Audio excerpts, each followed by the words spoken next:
We are going to go ahead and roll into our post-race press conference here for the Daytona 500 with our winning team. We've got team owners Ted and Jody Geschecter and then crew chief Mike Kelly. We're going to go ahead and open up the floor for questions. We're going to start with Mike Embry.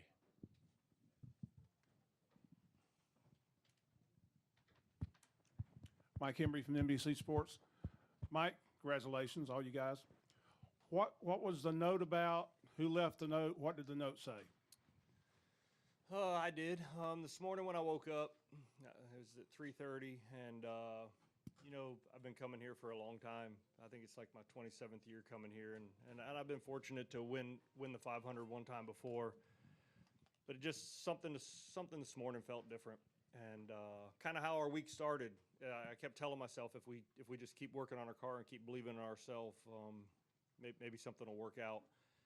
So when I woke up this morning, I told myself, and it's something I used to do for Ricky when we had tough days in the Xfinity car. I just wrote him a note that only he would see, and it was on top of the roll bar in front of him, and it just said, "We believe." And that's kind of been our team's motto all off season, is that we believe, right? We're a small team. We're not a super powerhouse team. We're small. I think there's 40, 45 employees that work in our shop every day, but I have 45 people that believe in what we're trying to accomplish. We're trying to get people to believe in Ricky Stenhouse again. We're trying to get people to believe in myself and the vision that we have. So that's all it was, a simple note on a piece of duct tape that I wrote that said, "We believe, and we believe today." And I stuck it up there above his head. Do you know if he saw it before the race or after? I don't know if he did or not. We never mentioned it. We never talked about it. I didn't tell him, and that's how we've done it before. That I know he probably saw it, and he didn't need to ask me about it. I think he probably saw it. I asked him about it after the race was over. I said, "Did you see it?" And he told me he did. So that meant enough to me. Go to Jordan and then to Mark. Jordan Bianchi, The Athletic. This question's for Mike. Mike, you've been with Ricky for a while now. What makes him so good on super speedway races? All right, you're gonna take this wrong, but I'm gonna tell you, Ricky's good everywhere, right? In 2011 and 12, when he had competitive cars in the Xfinity Series, we raced against the best in that series, and it was Harvick's and Carl and Joey Logano, and we won a lot of races everywhere, right? Short tracks, we would lead a lot of laps. I think we won 3 out of 4 at Iowa and led 298 laps at ORP, and we were in contention to win road courses. Is he extra good at super speedways? Yes, he is, and I've always seen that, and we've been fortunate enough to come close a lot of times. I think last year this team was sitting in the same spot they were tonight. I think at lap 195, they were leading the race with 4 or 5 to go, and got dumped and got wrecked. That's just the nature of the beast. And I thought that exact same thing would happen tonight.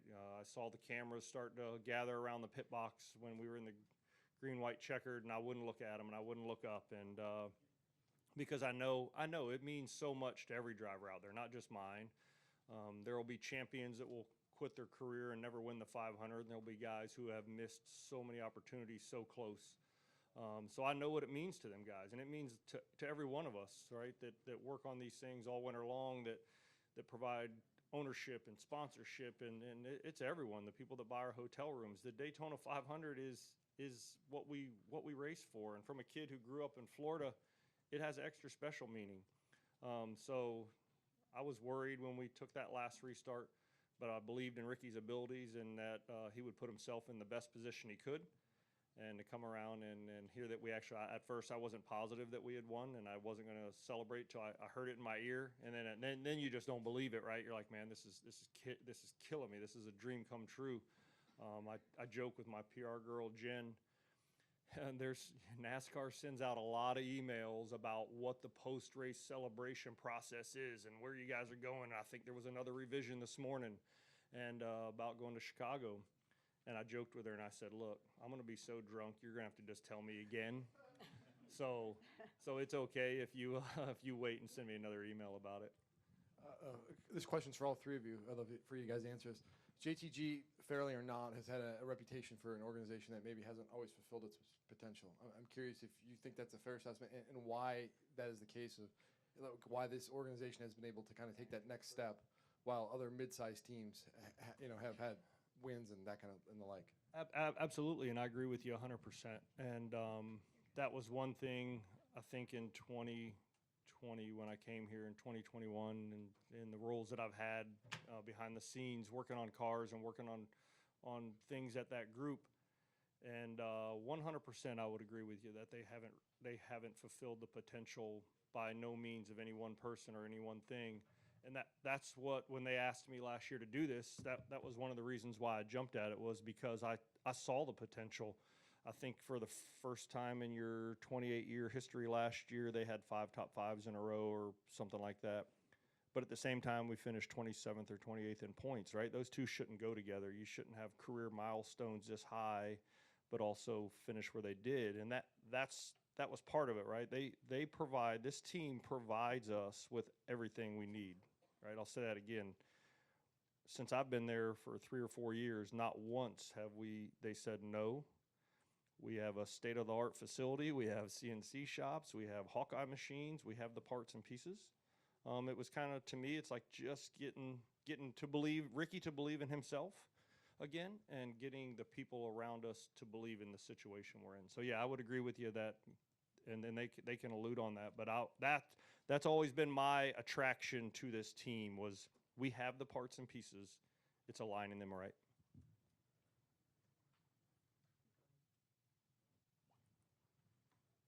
Couldn't say it any better. It's a little bit different what I'm going to say, but it does speak to where we are.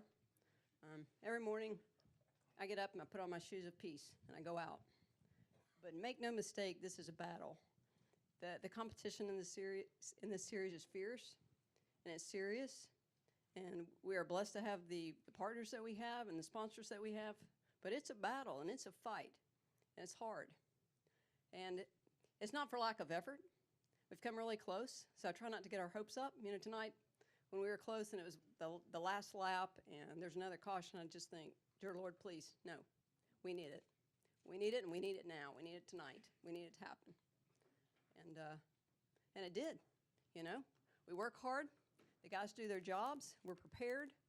We're prepared every day. We have the support of Chevrolet, and we have sponsors that stick with us, and we're truly blessed. I'm just happy to be here. So doesn't really answer the question, but it's how I'm feeling right now. And we're joined now also by Gordon Smith with the JTG. Thanks, and I missed the question because I came in late. Go next to Mark, and then we'll go to Jenna. Mark Garrow, PRN. This is for Jody and Tad. Jody, out on pit road, I heard you as the celebration. Somebody asked you a question about Ricky, and you said we never gave up on him.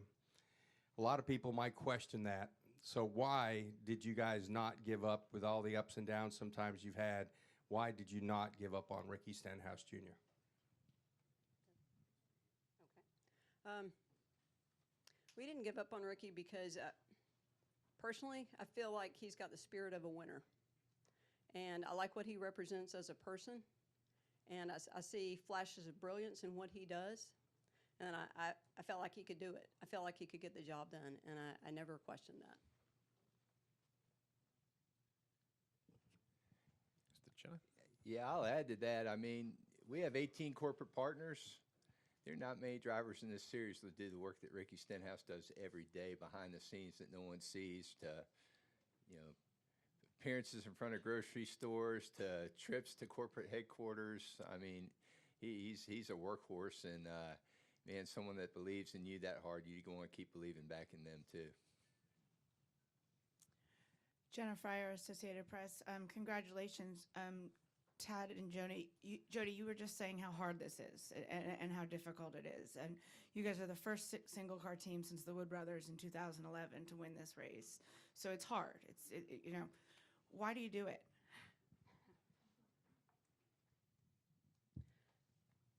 Because we don't quit. We're tenacious. We don't quit. We dig in. I had a very strong family background that taught me that, and they instilled that in me. And you do have to raise questions in your mind and say, is this the right path? I mean, you have to be smart about it, but you just don't quit. You get the information, you try to make smart decisions, and you don't quit.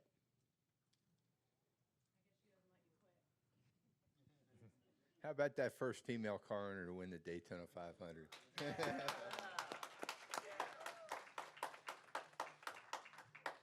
And with the win as well with Brad Doherty, not here tonight, unfortunately, but also the first African American team owner for the Daytona 500.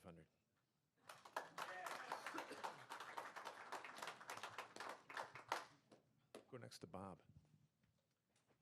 Bob Parkhurst, Fox Sports. For Tad, kind of following up on some of these questions, did any of your sponsors, you talk about Ricky and how good he is with the sponsors, but did any of them question, like, hey, should we get somebody who has won more often? Not once. The Kroger folks are right over there. They can answer that. Not once. Yeah, you know, he's a corporate spokesperson and a race car driver. Everyone can see the talent and that was in there, and the work he does for them. It's all about selling more products. So, no, we never had any of that pressure at all. Go next to Edgar, then to Jeff, and then to Kelly.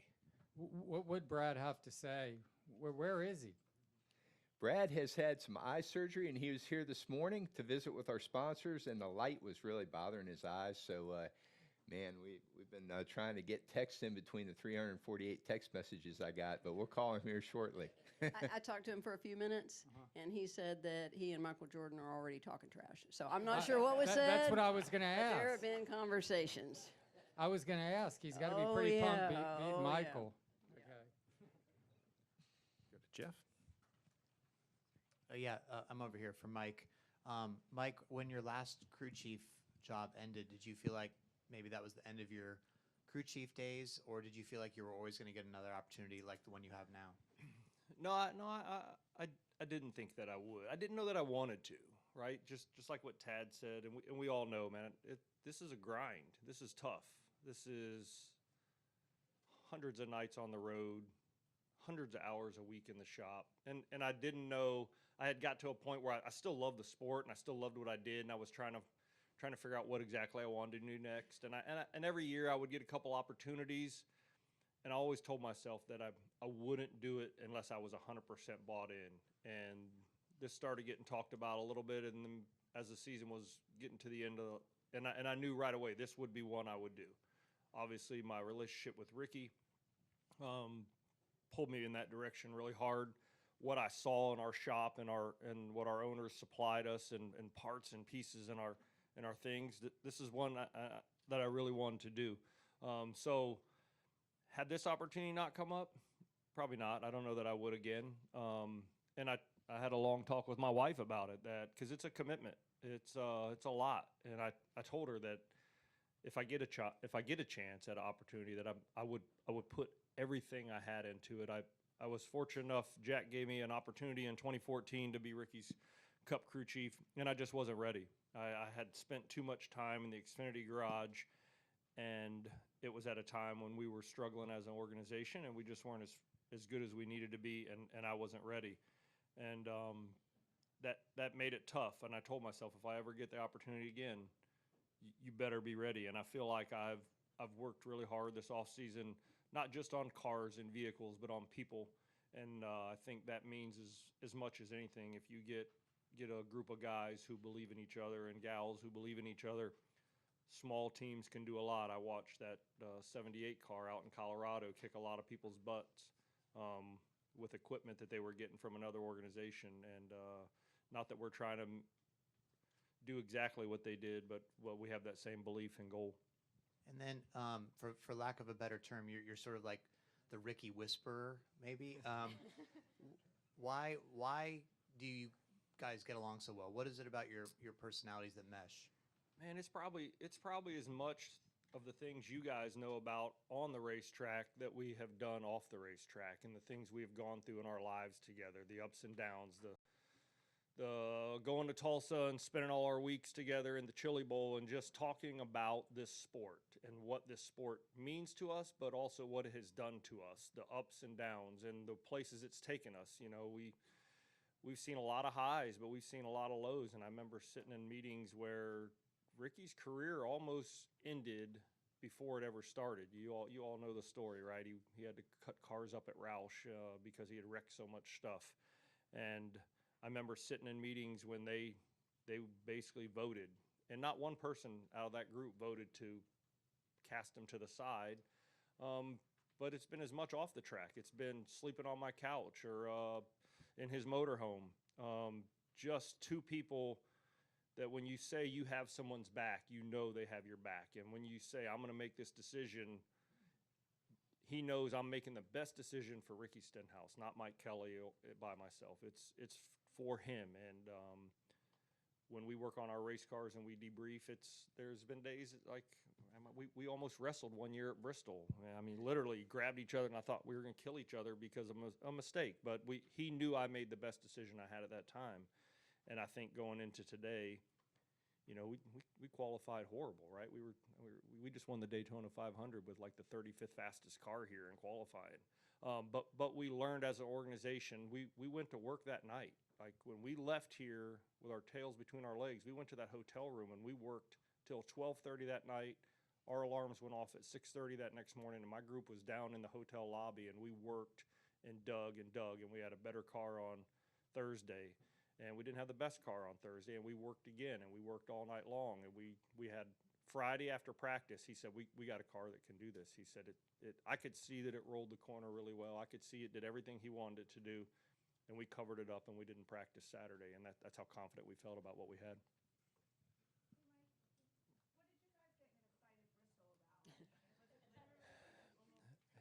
Oh, yeah.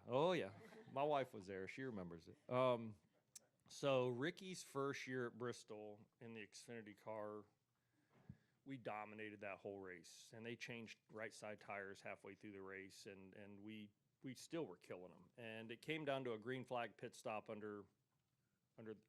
was a green flag pit stop, and we decided we needed to pit for fuel. We were going to run out, which never happens at Bristol. So we pitted for fuel. Obviously, the caution comes out 3 laps later, and we're trapped 5 laps down or whatever, and he's mad. So that's not it, though. That's just the first one. So we go back there the fall race, and I'm like, look, we got this. We'll kill him again. We'll win it this time.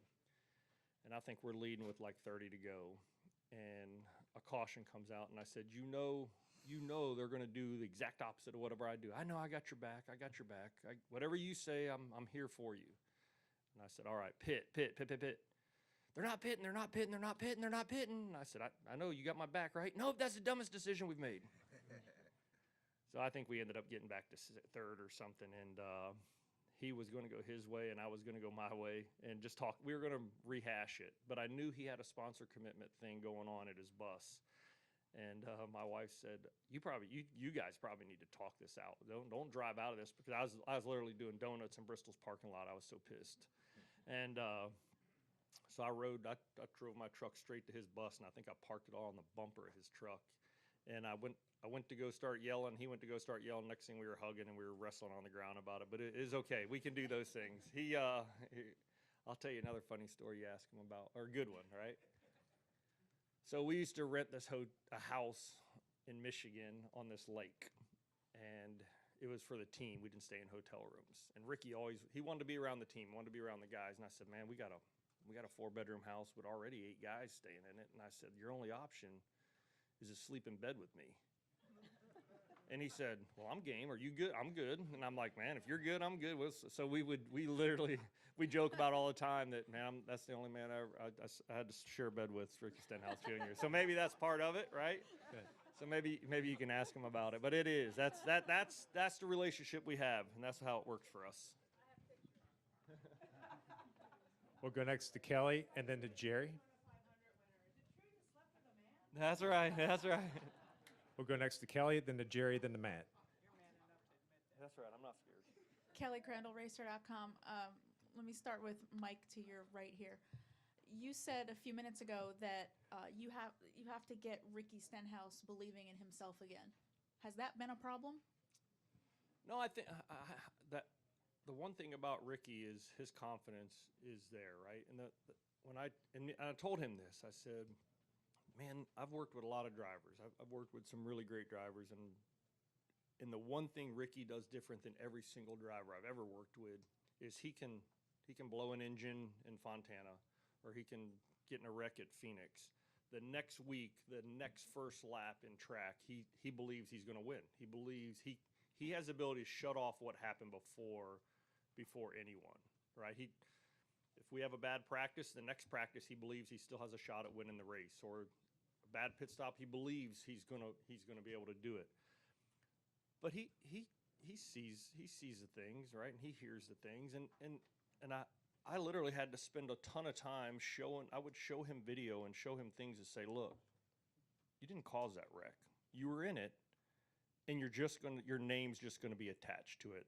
That's what we got to fix, right? We don't want it that anytime you're involved in something, somebody just says, well, Stenhouse was in it again, right? So many times that's been the situation, but that's not how it's perceived. That's what I wanted to change. I wanted him to believe that he was not the fault of a lot of things, but take responsibility for those that he is. Sped on pit road tonight, and we've talked about it and talked about it and talked about it. You know, he made a mistake. Those are the things we got to fix. And I wanted him to get back to where he was, where he believed in himself. For Tad, Jody, or Gordon, Jody, you had said a few minutes ago that when it was coming down at the end there, that you were praying, no, we need this, we need it now. Besides being able to say from here on out that you all won the Daytona 500, do you have any idea what winning this race will do for your organization? Well, this morning, I woke up at 3:30 this morning also.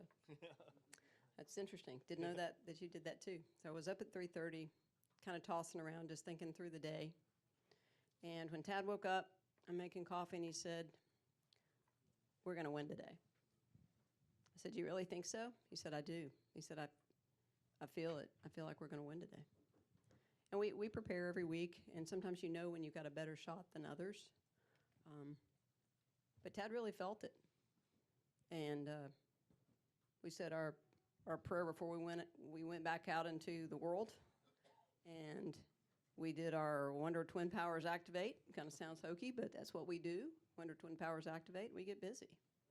So when I say we need it, I mean, you need it. You work hard, you need to finish things. And for me, that feels like validation. That feels like a finish. We needed that. Our guys needed that. Our sponsors needed that. Kroger people have been with us for 16 years. They needed that. They needed to see us in Victory Circle. They needed to be there with us. And I am just thrilled to death that we were able to do that together. We'll go next to Jerry, then to Matt, and then to Jacob. Jerry Jordan, KickingTheTires.net. Kelly just asked about the team, but my question is more about the sponsors. You guys talked about 18 corporate partners. What does a win of the Daytona 500 mean for those groups, and how big is this for them, in believing with you guys? Well, that's what it's all about. Everyone we have are Fortune 500 top share brands. Kroger doesn't lose. They're the biggest grocer in America and getting bigger. So, for them to stick behind us during our hard times, they want to see a winner. And we kept saying, stick behind us. We'll keep digging until we give you a winner. And to do it in the biggest race, but to do it when everyone's here, I knew it was going to come. I was just afraid they wouldn't be here. So we had 125 corporate sponsors here, all C-level people, and it was awesome watching them dance around in victory lane. So I'm glad we got to do it together. That ROI for those companies has got to be huge as well from here on out. Yes. Cottonelle's launching a brand new packaging. That's a big bet for an iconic brand like that. And, say, hey, your favorite toilet paper just got a new paint job. So that was their big campaign this week. So, yeah, they can really play that up now. There's going to be a lot of good media behind it. Matt Weaver, Motorsports Tribune. This is for Mike. We've kind of had exchanges before here in Speed Weeks where you guys talk about how good you are, 2020, 2021, speeding on pit road, crashes. This time, you guys don't have the fastest car, then you win. Is that kind of just Daytona, and it kind of works itself out? No, because obviously, when we qualified the other night, we knew we had some issues. We felt like we had a way better car than 35th, and honestly, today I know we did. when we ran Thursday night, I felt like we had a decent car, really good car. Friday, I knew we had an exceptional car. I could look at data, I could look at enough stuff, I could visibly see it. So I thought we had a great race car by the end of the week, and that's attributed to hard work, right? That's probably as hard as we got our teeth kicked in qualifying, probably pushed us harder. Probably missing the race in LA, probably pushed us harder, right? Because all winter long, I've told these people to believe, and we can do this. And we go to LA, and we were in position to make the race, and a caution comes out, and we get spun or whatever happened, and we didn't make the race. So to me, it's just about believing, and it's just about the people. Jody's 100% right, and I've lived my life in this garage, so I know it is hard. It is the hardest thing to do, is to compete at this level, week in and week out for 37 weeks, or however long we're going to do it. But no, I felt confident about the car. Come Friday, I felt like, man, this is probably one of the best cars we've had. Last year we had a fast car. We've had fast car. We sat on the pole here, I think, in 2020. We've had really fast Speedway cars over the last few years. Opportunity knocked tonight, and we were able to close it in. And then a question for all four of you, or any of you. Beyond belief and conviction that you guys can do anything, what reasons internally do you guys have that this could be a really good season beyond Daytona, going to the playoffs and having a chance to do well in the playoffs? I was fortunate enough to work around a lot of really great leaders in this sport. I worked for Ray Evernham. I worked for Dale Sr. I worked for Jimmy Finnig, Jack Roush. And I won a Cup championship in 2004, and I kind of saw the recipe, how to get people to believe it, and how to make it work, right? That's what we needed, right? So we have. I'm not sitting here and going to tell you that we're gonna go win California, but I do believe we will run well at California. Ricky ran well there last year. I do believe there will be races that if we finish and execute, we'll be back in this room this year.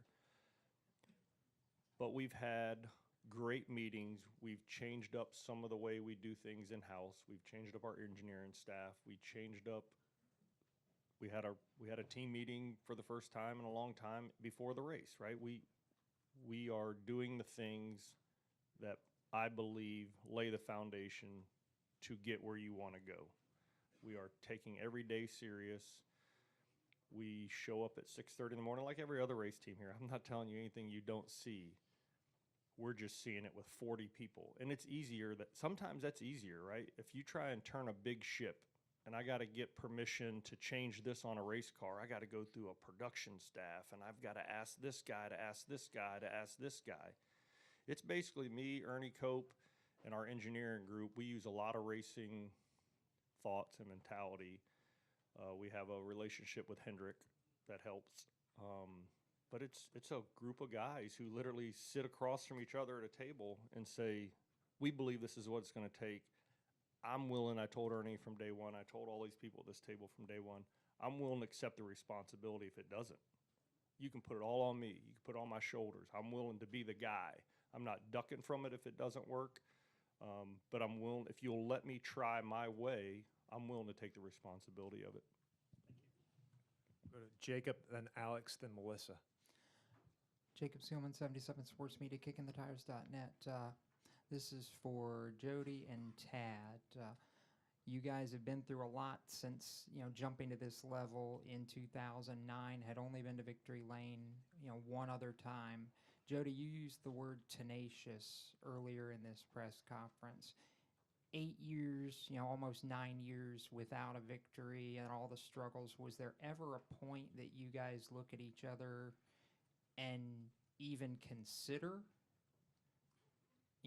the end of the road? Or was there always a belief that, no, we're where we need to be and eventually it'll break right for us?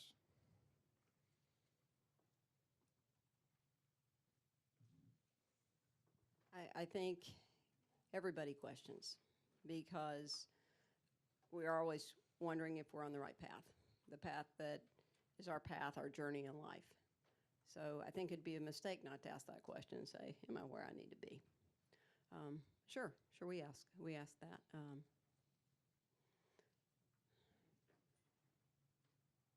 We do the best we can. We try to make prudent decisions, financial, and surround ourselves with good people, people that support us and have the same goals and objectives. And we listen a lot. We try to listen more than we talk. And listen to people that value us and respect us and whose intellect we respect. And that's usually the direction we go. And we pray about it. We're prayerful people. Not everybody is, but that's my position. I will say this, for a team our size, COVID was not good. You know, we create product demand. Our sponsors didn't have a demand problem. They had a supply problem. They're like, man, we can't make enough toilet paper to put on the shelves, much less do promotions. And, there's a lot of back and forth and people wanting to change contracts. And it was a tough 2 years. And when it gets lean like that after 28, 29 years of doing it, man, yeah, you start wondering, like, man, are we going to be able to turn on the lights in a year? But, man, you just keep praying about it. You keep digging. You don't give up. And we get to the other side of it. The folks from Kroger stick behind us. Gordon sticks behind us. Everyone just keeps believing. And we came out the other side, and the sponsorship's coming back with a vengeance. We're able to give Mike more of what he needs, and it all gets better. So, yeah, I'm not going to tell you they're not mornings when you go, ooh, I don't know. At the beginning, there was a lot of ramen noodles and instant potatoes starting the race team. It got back to that pretty quick, but it's getting better now. And for Mike, you referenced earlier, you've won this race before. You know what that feels like. How was tonight different, though, with the amount of time that you've worked with Ricky, the relationship that you two have, just to be able to do it together? What has tonight been like? It's so different because of both situations, right? I was on a team. I was a car chief for Michael Waltrip in 2001, working at DEI, and a great opportunity for me. And we didn't get to celebrate that day, right? We won the race. Our boss died over there in turn 4, and that's kind of bothered me for a long time. So to get a chance, and I've come back every year since 2001, believing I would have another opportunity. And every time you drive out of that tunnel and you leave in February, you tell yourself, well, we'll be back in July and we'll have another shot. It's not the 500, but it still means a lot. And you'd leave in July and you'd come back in February and you'd be like, all right, it's the 500 again. Here we are. And when I was on the other side of the fence in the Xfinity garage, that meant a lot to me too, right? I think I finished second with Carl in 09, and Ricky was leading in 2011 or something, and we got wrecked coming to the checkered, and just so many close calls. And you start questioning yourself, man, but you still drive into that tunnel every year. And I know it's probably the same for you guys as it is for us. We drive into that tunnel, man, we're smiling, we hit the gas, and we jump out the other side, and we all take pictures of it. And this year, getting an opportunity to do it with my best friend, and knowing the car we had Friday, I just wanted to stay focused, and I did not want to be the one that took it out of his hands. There was some pit calls that I felt like halfway in the race, I was like, man, I might have missed an opportunity here. How can I get it back? And we got ourselves back, and then we sped on pit road. And as soon as we get back out on the track after serving the penalty, we're 3/4 of a lap down, and I hear there's a big wreck and the caution's out. And I think to myself, man, was that a sign? Was that something bigger than us that put us on pit road? Because where that wreck happened was right where we were running. And I just said, you know what, I'm just going to accept it for what it is and use it to our advantage. And Ricky just kept digging. So to answer your question, I don't know that I'll ever be able to answer to you what this means to me and Ricky, because there was a lot of low days, and there was a lot of days that was just tough. And to get to the biggest stage, right, in the biggest series of motorsports on the biggest night, and to sit up here It's pretty amazing. Alex, then to Melissa.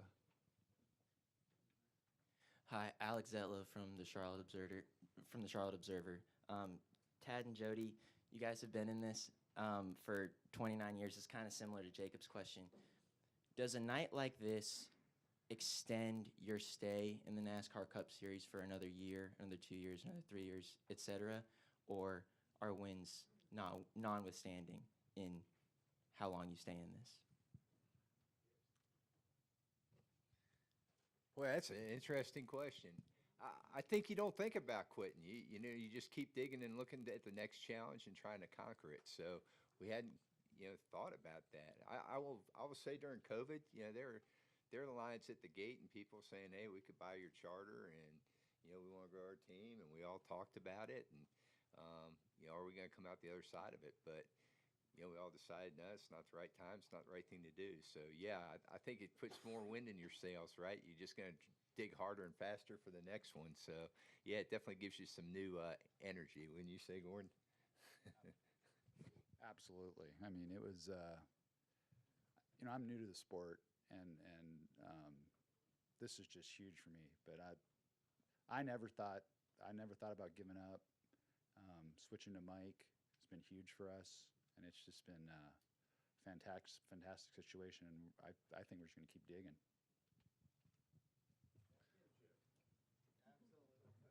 We'll go to Melissa, and then we have a question in the press box. All the way back here, Melissa Thomas with Florida National News. To your earlier point about making Black history, congratulations on that. I wanted to I wanted to correlate that with the press conference we had earlier with Bethune-Cookman announcing their sort of pipeline to NASCAR in terms of helping their students get careers in NASCAR.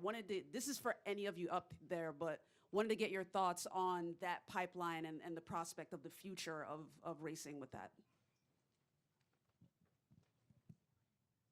I mean, America doesn't just look like the people in the garage have looked like for 55 years. It's diverse, and everyone has different points of view and different talents and treasures. And, Brad certainly adds a different element to what we do, and different thinking and different background. And I think that's the same from engineering to tire changers to drivers. It's sorely needed. NASCAR's done the heavy lifting to really call that out as a priority, and we're going to keep digging in that direction. It's good for the sport. We need to look exactly like the cross-section of America is to continue to build our fan base, so it's awesome. Go up to the press box. ChrisKnightCatchers.com. Mike, my question is, how much does your season change now that you're all but assured a playoff spot in September at Darlington? You guys can do what you want now and try to put yourself in a position to get more wins and more playoff points. Well, Chris, it's going to take a little delay here for about 24 hours, and I probably won't be able to get to work for a day or till at least later tomorrow afternoon. But it does. It'll change some things, but it won't change our goals. Our goals is hopefully, this will put us in the playoffs. We all sat here last year and said, man, there won't be 16 winners, 17 winners. This just means we've won today and we're the first one to win, and our goal is to back that up with one again down the road, right? When I leave here tonight, my focus is to go run top 10, top 12 at Fontana and build on that, and then go to Vegas and run top 10 and top 12 and build on that, so that I don't have to rely on a single win, that I'm up high enough in the points that it doesn't. We're not going to sit here and start changing our whole philosophies on everything because we won the race. I'm not going to start trying things because I need to have a better baseline of what I have. I don't have anything that tells me we are on a direct path to winning races yet until we start running more of them. Do I believe we're better than we were last year? Yes, we were fortunate enough to get to go to the Phoenix test, and that was a really tough race for this organization last year. It was tough on all of us, and the test boded well for us, and the work that my engineers are doing in the off season said that we are definitely better there than we were. So it doesn't change. I'm not gonna throw Hail Marys. Next week I'm gonna go to Fontana and do everything I can to put ourselves in position to run in the top 10 and get stage points every chance I can. Tad, Mike, Jody, Gordon, congratulations on winning the Great American Race. Good luck next week in Fontana and the rest of the season. Yeah.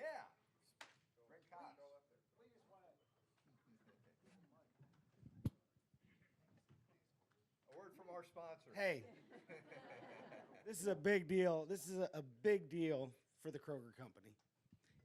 And we've been coming to Daytona since 2008, the World Center of Racing.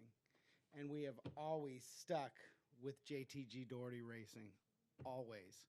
We started with one car here and there at the Daytona 500, and in 2015, we were all on board with this group.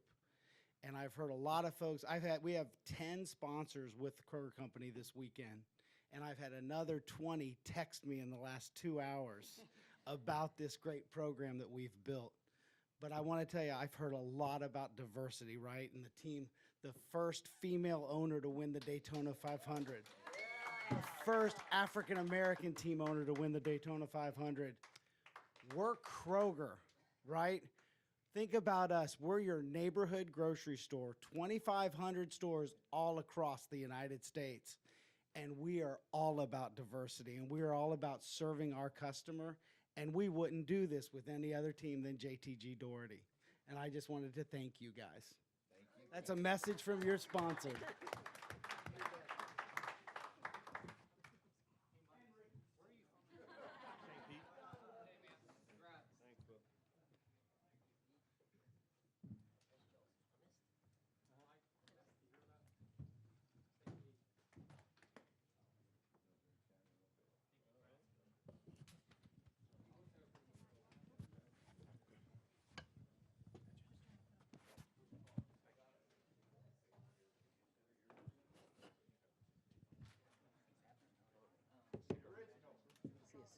And we are now joined on the stage by the 2023 Daytona 500 champion, Ricky Stenhouse, driver, the number 47 Kroger Cottonelle Chevrolet for JTG Doherty Racing.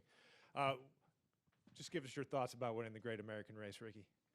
Man, I think back to really all week, but really think back to this morning. I woke up and felt really, really good about the day. I normally don't get nervous, but I was a little nervous, but like anxious and excited, ready to go.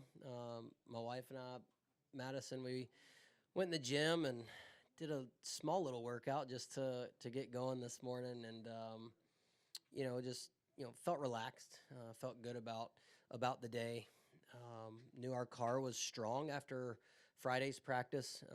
Mike and our engineers made some really good adjustments after the duels on Thursday, and felt really good about our car. We did 2 20-lap runs and stayed on the same set of tires for that practice session on Friday night, and felt good with the adjustments that we made, and the car did everything that I needed it to do.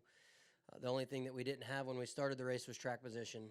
We started 31st, and first stage I felt like was getting a little hectic up front, and it was just kind of a parking lot. We were just side by side for the whole stage, and so we just kind of rode around and just kind of watched it. And then we got track position there in the second stage, was able to get some points. Felt like we might have got snookered a little bit there on the strategy, a lot pitted, but it was nice to get up front and learn what the car was doing up front, which I think was beneficial for, once we, had those restarts late. And, once we sped on pit road, I kind of thought our race was over, but felt like the good Lord was watching out for us. I was serving the penalty, and then all of a sudden they had a big wreck right there, kind of where we were running, getting into turn 1. So that gave us a second chance, and I knew that my team Tuesday's meeting was not going to be very good, because we preached all season about not beating ourselves, and there I went speeding on pit road, just trying to get, really wasn't trying to get everything out of it, but got a little too much. And so I felt like once the caution came out, I really had to kind of put my elbows up and get back to the front to give us another shot to win, so I at least could tell my guys that we had a shot to win. And once we got up there, the 8, 3, 24, and myself. Obviously, we cleared the 17 and 6 and put all Chevys in the top 4. And then I was blocking the 22, and he got up underneath me, and I kind of thought our race was over at that point. And then we had that restart. The 17-6 chose the bottom, which kind of shocked me a little bit. Gave us the 6th starting position behind the 22. And with the 8 and 3 on the front row, I thought that they might try kind of the old school restart of, pulling down in front of each other. And I knew that that would give our outside lane a huge run off of 2. Kyle was pushing me like crazy down the backstretch, and I waited just long enough to go to the bottom once he was clear as well, and that gave us the lead. I was hoping we were going to get back to the white at that moment, and we didn't. Big wreck behind us, and again, a perfect scenario for me. I picked the top. I felt like our car was better on the top, and I knew Kyle was going to take the front row. You can't give up a front row starting position. I was just hoping that Bell was going to go 3rd because I felt like Logano and that manufacturer was a really good pusher. And so once we went green, we got the lead. I was a little nervous because we were low on fuel. Our low fuel light started flashing at me, and so I knew we needed to get back to the white. And once we did that, I felt like we could make it all the way back around. But the 22 had a huge run, got to my outside. Kyle had a huge run, and he kind of shipped the middle. And then I looked in my mirror, and here comes Christopher, gave me a big shot down the short chute there into 1, and got out front enough for when the caution came out. So everything played out perfectly for us at the end of that. I mean, it's a Daytona 500. It's a long race. You're gonna have good parts and bad parts, but we just kept pushing through. Good deal. We're going to start up front here with Lee, and then we'll go over to Jordan. Congratulations, Ricky. Thank you. I talked to Mike right after the race, and he said that you took him somewhere he had never been before, and now it was up for him to take you back. And he wasn't going to stop until he got you back to where you deserve to be. When you have that kind of relationship with somebody, and before you were in here, he even said you guys shared a bed once. So, Yes, we have. Can you just, reflect on that, and somebody who cares enough about you to see you to the end? Yeah, I think it was, really big for myself. Not winning since 2017, having struggles, ups and downs, to have somebody like Mike who, when he took over the reins as soon as the season was over, it was, hey, I know you can still get this done. We just got to give you the right opportunities. We know that if we give you cars capable of running up front, you can do that. We've proven that. And, I felt like his leadership throughout the whole shop is still not even, we won here at the Daytona 500, but I still think, the fruits of that is going to come later on from, his leadership in the shop and making sure, most of these guys that we have are the same guys we had last year, but, he believes in myself more than I do, I think, and that's huge. I feel like that's what separates crew chiefs these days is, that team aspect and leading your guys and getting the most out of them. We all have similar equipment, and that wasn't always the case in this sport. So now it's, little nuances like that help, propel a race team forward. We all felt confident this off season, but it's special to do it with Mike. We've accomplished so much together. We've gone through ups and downs. He's been in the sport a long time. He's a Cup champion, as a car chief with Kurt Busch. I think he's won this race before, not as a crew chief, obviously, and our Nationwide Series championships and race wins were something that we're super proud of. But we know that those were 10 years ago, and we need to make some new memories. Go to Jordan, then the Bob, and then the Jonathan. Jordan Bianchi, The Athletic. A few questions from me. What makes you such a good super speedway racer? Man, I don't know. So when we were in the Nationwide Series, it really wasn't one of my favorite things to do. We had some good runs, but I don't feel like I knew exactly what I was doing. I was always, looking forward to the 1.5 mile racetracks in the Nationwide Series. In my Cup career, we got some good finishes in super speedway racing, but it was more of laying in the back, missing the wrecks, not really being on the offense. And then when I was at Roush Fenway, Jimmy Finning kind of took over our Speedway program and felt like at that moment he gave us cars that had speed, that you could go on the offense, that you could make big runs, you could make passes, you could learn the side draft. And I felt like that's when I learned a lot about super speedway racing and really felt confident to make runs, and studied what the leaders were doing, how they were staying up front. I mean, I feel like at the end of the races, there's generally, similar guys at the front of these races, and it's some of it's luck, but a lot of it's skill and in your spotter, the way y'all work together. Mike Herman Jr., when we were at Roush Fenway, felt like he was a really good super speedway spotter. Tab Boyd came on the market last off season, 2 seasons ago, and we were lucky enough to pick him up, and I felt like that kind of upped our game over here at JTG Doherty Racing on the super speedways, and they gave me fast race cars as well. So it takes a combination of all those things. In your opinion, what do you think has been holding JTG back from taking that next step, like you've seen other mid-sized teams take? Well, I think I came from Roush Fenway Racing, and I saw all the resources that they had and the support from the manufacturer.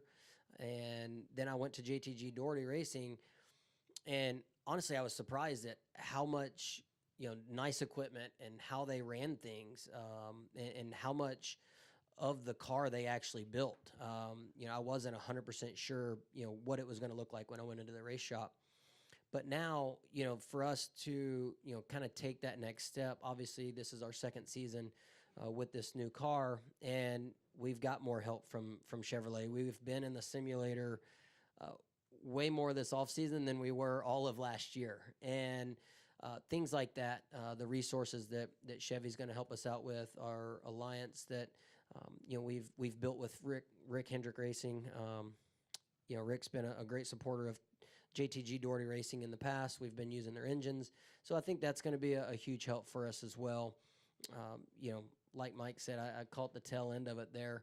This is huge for us, but I'm honestly super excited to get to Fontana, Las Vegas. Obviously, we had a decent test at Phoenix. We weren't where we need to be on the short tracks yet, but we were so far off last year that, the things that we've had at, our tools that we've had this offseason, we feel like we've made those short tracks better already, and we're looking forward to getting to those racetracks. When you come to Daytona or Talladega or even like Atlanta, is your confidence much higher than it would be elsewhere? Definitely, but I think everybody's is. But when you've been to a racetrack where you've been to Victory Lane in the Cup Series, you know how it works. The position that we put ourselves in this race last year, I think we led. I don't know. I was rewatching it right actually as I was getting ready to go out to the grid today. We were leading the last 20 or so laps here last year, and we got crashed there on a late race restart with 5 to go. But I told my guys this offseason coming into this week, if we can get in that same position again, I would take it, and hopefully things worked out a little bit better. And there we were with a green white checkered. We had the lead and controlled the restart, and so I definitely have confidence coming back to these places. Go to Bob, then to Jonathan, then the press box. Right behind you, Bob. Bob Pockris, Fox Sports. In 2018, when you're at Roush and know you're not coming back, are you thinking, my career's over, and kind of the same thing? Did you have any of those thoughts last year when you're trying to do a contract extension at JTG, knowing you hadn't won yet with that team? That was 2019. And that was, something unexpected. Honestly, I kind of thought I had a contract through 2023. So that was the kind of crazy part about all that. And so, my management team, Josh Jones at KHI, jumped on the call on the phone as soon as we met with Roush Fenway at the time, and got a hold of Tad and Ernie, and started working the doors there. And I had some great partners with Sonny D, who also stepped up and called on my behalf. And so had a lot of great supporters, that I felt confident in of getting me a good job. And when I got over to JTG Doherty Racing, like I said, I didn't know what to expect, but I was super impressed with their whole race team and how they ran it. And I was looking forward to getting this car technically a year prior, because I felt like once we were in comparable equipment to everybody else, that they had all the right people to get the most out of the race cars, and I felt like I could do the job behind the wheel. So yeah, we had done my contract a lot earlier than we announced it. So like I don't know, maybe you asked me about it and I forgot that we had already done it a long time ago. So I don't think we show up to the racetrack. We JTG Doherty Racing's got realistic expectations. We were building this program together. We were excited when we got, like I said, a car that was comparable to everybody else's, and knowing it was going to be some growing pains over last season. We knew that. There was times we had a lot of hope. We went a month straight with our worst finish of 8th, but then we kind of fell off. But the bigger teams were able to learn a lot more at a faster rate, and I felt like that's what got us behind. So this off season we've really focused on that. And like I said, I'm excited to go to these racetracks like Fontana, Las Vegas, and really see the potential that we've gained over this off season. Got a question up in the press box after Jonathan. Jonathan Field, the racing experts in ESPN Radio Albuquerque. Ricky, you started racing when you're a young kid, and every kid dreams of winning the Daytona 500. I know you won year before in July, but what was it like just being out there in victory lane, being on the start finish line, just knowing that you were the champion? Yeah, it's super cool. Like you said, I've been racing a long time. I grew up going to the racetrack. My mom took me to watch my dad when I was 6 weeks old, and I've been going to a racetrack for an average of 40 weekends a year, I would say, my whole life. And I came down here in 2006, Buckner. Jeff over here has been a long supporter of my career. Him and I, he's a Tennessee guy. He had met with Bobby Hamilton at the time. His shop was in Nashville. We flew over there, walked through Bobby Hamilton's race shop. He invited us down the Daytona 500. We jumped in for the truck race. We jumped down, and Bobby Hamilton won that race that year. And you could see an awkward kid standing behind him and during his interview, and that was me. And so that was in 2006, and I was, impressed with this racetrack. I'd never been to anything like it. I went to my first Cup race was like the '92 Coke 600 back in the day, but I was finally old enough to kind of picture everything. And so since then, that was kind of the goal, is to try and get here and race. And then, 2008 was the first time I ever made laps around here in the ARCA car. And, I've gotten to race this racetrack when it was the old school racetrack where it was worn out, it was rough, a ton of fun. I feel like it's starting to get a little bit of that character back, but yeah, it's been a dream for a long time, and super cool for us to be here. I remember seeing that clip around Yeah. the internet. You in the background. Yeah, awkward. And I guess just, going forward, Mike talked about, I guess, finding your mojo again. Well, what does this win do for you already, and what do you want to say? Yeah, I mean, it's we're not done. I think Mike and I got a lot of things left to do. Again, it's been a short off season. I feel like we've Mike's moved the needle on where this race team's at. Like I said, the resources I feel like we have now, moving forward throughout the 2023 season, there's still a lot left to prove that we can go be competitive, on all racetracks. And yeah, it's a Speedway win, which is huge. It's the Daytona 500. You got to be able to win on them all. And throughout my career, Mike and I have won on short tracks, mile and a halfs, and super speedways. So We do feel like 1.5 mile racetracks are probably our bread and butter right now with this race car, excluding the super speedways. But we know that we got a lot of work left to do on the short tracks. And so, yeah, this gives us a boost of confidence. But, I know we're going to enjoy this one tonight. But I know that, everybody in the shop and all these guys on this race team are looking forward to getting to Fontana and kind of seeing where we shake out after everything we've learned this offseason. Go up to the press box. Bruce Martin with Speed Sport and with Forbes Sports Money. Ricky, when you're a single car team and it's the end of the Daytona 500, even though you had some Chevys that were helping you out, do you feel like the lone wolf out there? Yes and no.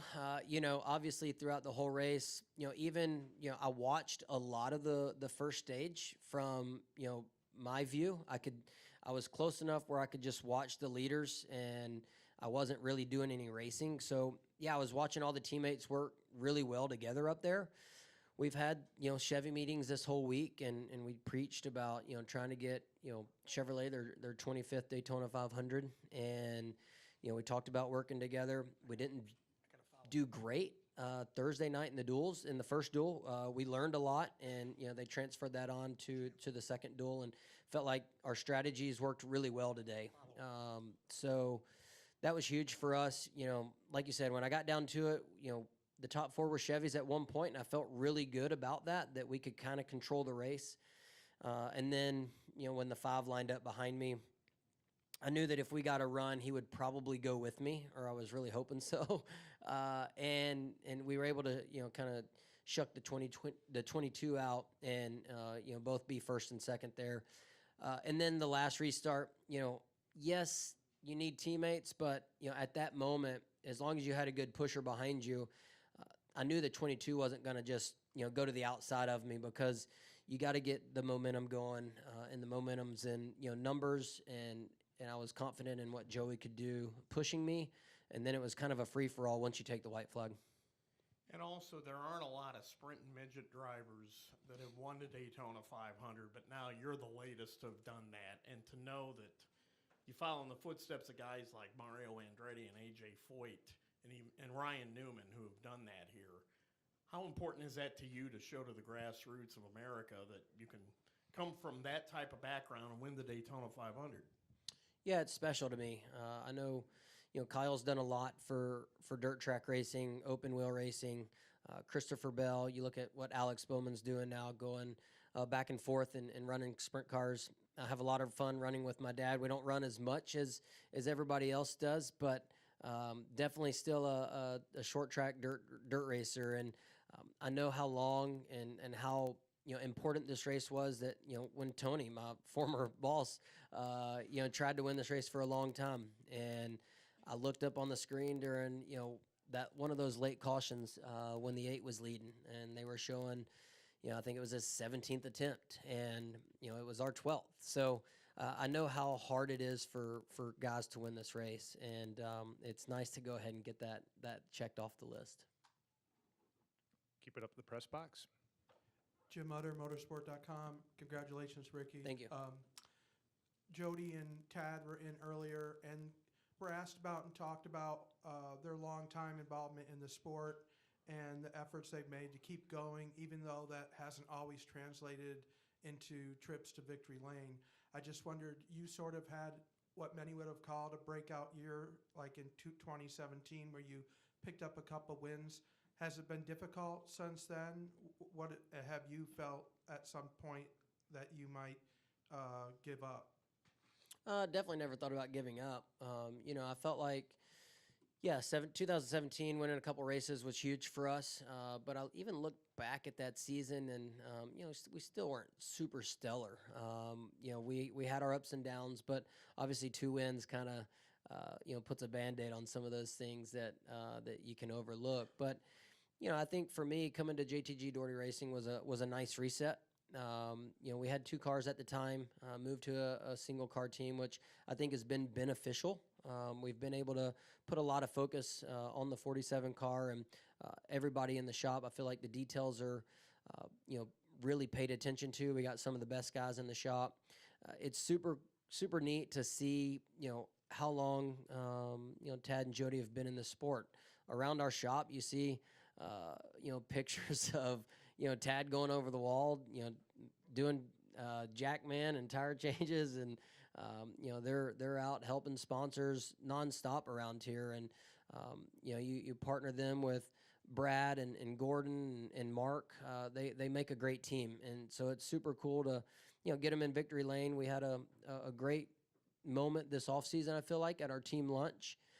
Had a video put together, and it put some of JTG's wins in there, my wins in there, and kind of helped us realize that, hey, we need these wins together, and realize that we could do that. We've both done it in our past, and so it's special to do it together. Go next to Mark, then to Chris. Hey, Ricky, right here. Mark Long with AP. Obviously, it's a big milestone for you, but when you look at Jody and Brad, it's a milestone for NASCAR. How key is this thing for maybe the broader picture of where NASCAR is headed? Yeah, NASCAR has been doing such a great job of, getting everyone involved in our sport, and even going out to areas of the country where we're not so prominent in.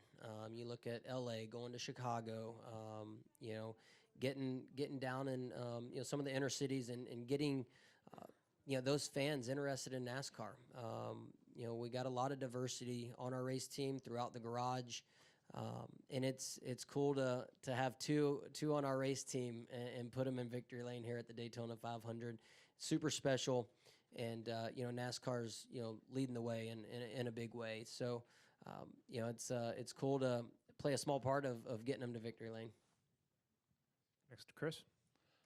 Hey, Ricky. First off, I just want to say congratulations on the awesome win. I saw on the replay there that you climbed up the fence after your victory there. I was wondering, was that something you have thought about doing if you won this race, or was that kind of spur of the moment? I feel like you never try and think about what you're going to do when you win a race, especially the Daytona 500. And my crew guys were out there. It was a bummer that I wasn't able to do a burnout because we didn't have any fuel left.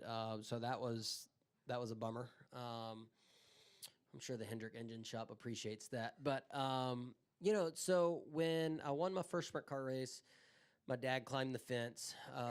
And then my first ARCA win in 2008 at Kentucky, he was in the grandstands, and we both climbed up the fence and met at the top. And then when I won Talladega, he climbed the fence on the backstretch where he always watches the races there. And so got out there, and the crew guys were like, hey, let's climb the fence. And then, I did the interview, and I turned around, they were gone. And so I decided to go ahead and climb it myself. So, just spur of the moment. Have any word from Tony Stewart or Helio Castroneves what they thought of it? I'm not sure. I know Tony didn't do pull-ups when he got to the top. So I know Elio can definitely do pull-ups when he gets to the top. I've done some workouts with him. So, I haven't checked my phone to see if Tony said anything yet. Thanks, Ricky. Congratulations. Thank you. We'll go with Mike, then to Steve, then to Daniel. Mike Henry from NBC. Ricky, do you come into this race every year assuming there will be a string of accidents in the last 5 or 10 laps? And if so, do you sort of steel yourself that you're going to have to make some quick decisions because of all that? Yeah, for sure. I mean, you look at really any speedway race these days, and they're all like that. Every one of us out there know it's a really good opportunity to get to victory lane. Our cars are all comparable on speed, and the draft is obviously it's kind of a even playing field there for the most part. So, when we lost our track position after I spit on pit road, I think we were like 29th, and we were going to come in and top off and maybe put some new tires on, but we know track position's so important. So Mike said if 5 or 6 in front of us pit, let's stay out. That's just 5 or 6 less that we have to pass, in a 14-lap run to the finish. And so we did that. I felt like it was a huge strategy play to give us a shot. And then it was chaos at the end. I mean, I got a good restart on the top, jumped to the bottom, and there was cars bouncing off the wall, bouncing off each other, somehow all keeping them going straight. but my line that I was in every time seemed to carry the momentum. And then all of a sudden I looked up and, we were in, I think, seventh at the time. And so after that, it got a little bit calmer, but we were all pushing each other like crazy. Throughout the whole race, you're pushing in key parts of the racetrack. You push once you get in the flat off of turn 2, get your momentum down the backstretch. You release getting into turn 3, and then you get close again, kind of through turn 3, and try and carry that momentum all the way back, down the front stretch. Not a lot of bump drafting, and then a lot of bump drafting down the backstretch again. So I felt like everybody did a really good job of being smart and kind of methodical throughout the race. But when you're in 10 to go, it's like we all lose our mind and just push the whole time. And these cars are difficult to drive when you're getting pushed all the way around the racetrack. Steve? Steve Schweitzer with Alaska Press. How important do you feel the next-gen car and the, so to speak, leveling of the playing field contributed, or how important that was, do you think, in your race team being able to pull this off this evening?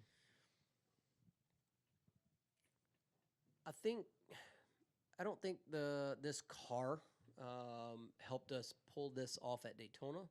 If you look, my very first race here at Daytona, we sat on the pole with the old school cars, so that was huge. And I felt like, with the older car, I felt like we had race cars capable of winning while being here at JTG Doherty Racing. I think the car going forward at other racetracks is where we feel like it helps, kind of level the playing field to a point. Like I said, I think last season the bigger teams learned at a faster rate. We hit on some stuff for about a month and felt really good, and then we kind of seemed to lose ground to some of those bigger teams. So we look to make that jump this past off season. Feel like we've made some big gains, and we're looking forward to this car, making competition, more and more throughout the season. Go next to Daniel, then to Alan. Daniel McFadden, FrenchRace.com. Ricky, in the years since you got your first 2 wins back in 2017, there's been a lot of criticism and jokes made at your expense because of your aggressive driving style in these races and accidents you may or may not have caused. On a night like this, on this stage, when everyone else is in the garage fixing torn up cars and you're crossing the finish line, not at least not much of a scratch on your car, do you feel like you got the last laugh tonight? Obviously you're going to have haters everywhere. And when you have somebody, at the time, like Kyle Busch, getting out and bashing you, that's difficult to overcome. But, I feel like I've put myself in some bad spots, throughout my career. But, the faster we get our cars, the more I can take care of them and still run them close to the front. Something I've always tried to do, which is, at sometimes an expense, is try and take a car, and try and get way more out of it than what's there. And so, I feel like that's my job to do as a race car driver, is to get, the most speed out of a race car that you can. But, also in this sport, you got to take care of it. And, you can't just leave it all out there every single race. So that's something that, I felt like this off season we've kind of met. And, Mike's, super confident he's in what he can do and what our engineers and team can give me. And, we'll assess each weekend, after practice and after qualifying, what our goals are for that given race day. And, so I think we'll do a better job of, kind of setting our realistic expectations each week. And if we feel like 15th is where we need to be that given week, then that's where I'm going to try and get the car to, and not try and get it to 10th or 5th like I tend to do. So, that's something that we're going to be super focused on this year of, finishing races. Mike brought up this off season, back in the Nationwide Series when we had fast race cars. In 2011, we finished, I think, 98.9% of the laps. And in 2012, I think we finished 98.2% of the laps. And the only laps we didn't finish were crashes at super speedways. So we know that we can do that together as a race team, and we're looking forward to showing everybody that. And where's the party going to be tonight? I don't know yet. Yeah, somewhere. We will be here for a long time. Alan? Congratulations, Ricky, on winning Thank the you. Daytona 500. This is Alan Alfred from the Alan and Aaron Sports Radio Show. Throughout this whole week, I've heard drivers say that winning the Daytona 500 is circumstantial, but you just mentioned that you use a lot of strategy to win this race. Can you please explain, now that you won the Daytona 500, what are your thoughts on what it takes to win this race? Definitely, definitely it's circumstantial at times. But, like I said earlier, you look at the history of this race, you look at the history of super speedway racing, and a lot of the same guys are towards the front. And, since 2016-ish, I feel like we're, some of those contenders that are at the front of those races towards the end of the race. And, this race, it's a long race.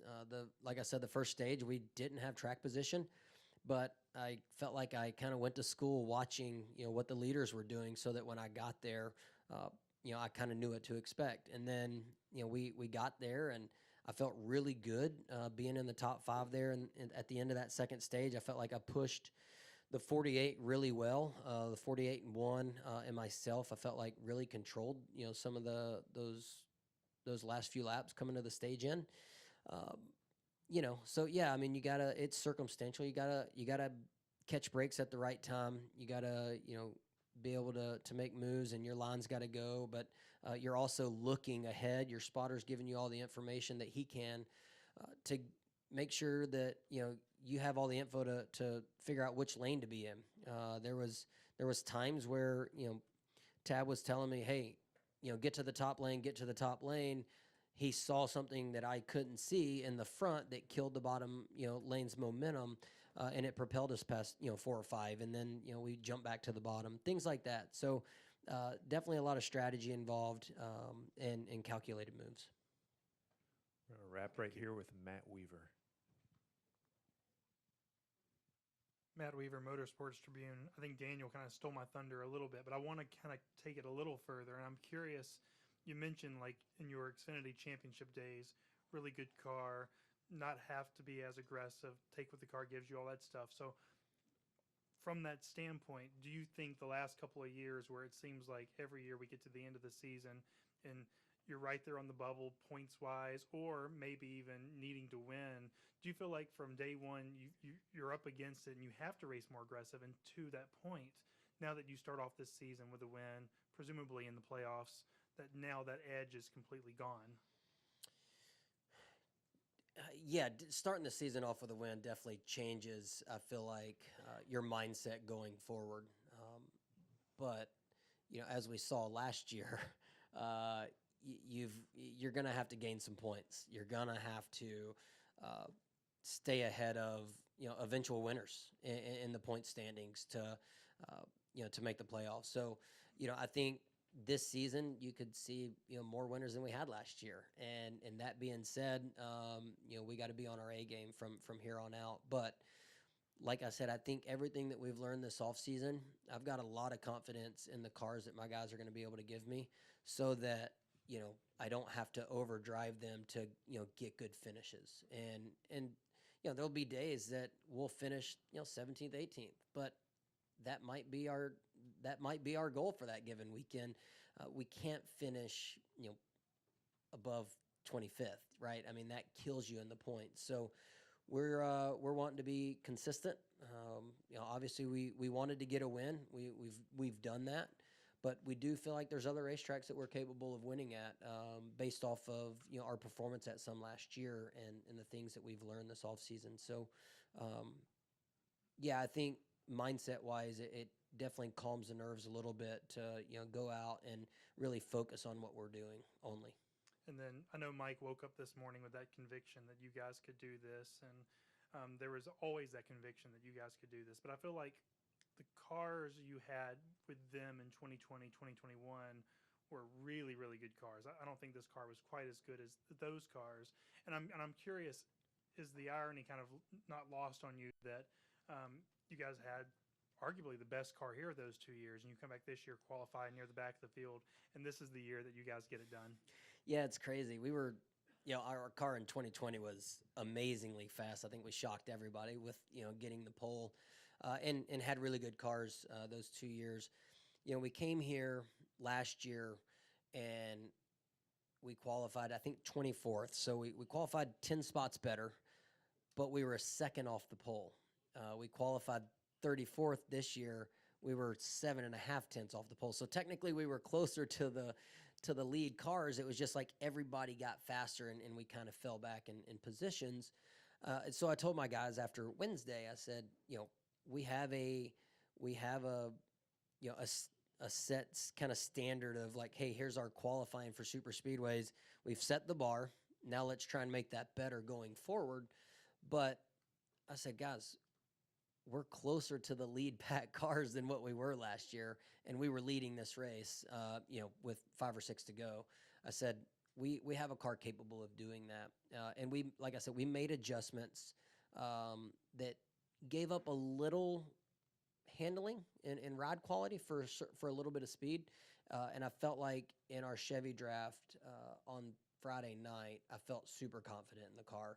Again, maybe not the fastest, but I felt like I drafted well. It handled good enough for me.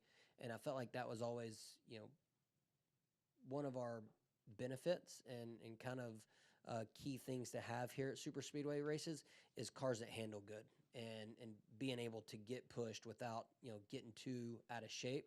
And I felt like I had that. Well, Ricky, congratulations on winning the Daytona 500, and we'll see you next week at Fontana. Yes, can't wait. Thank y'all.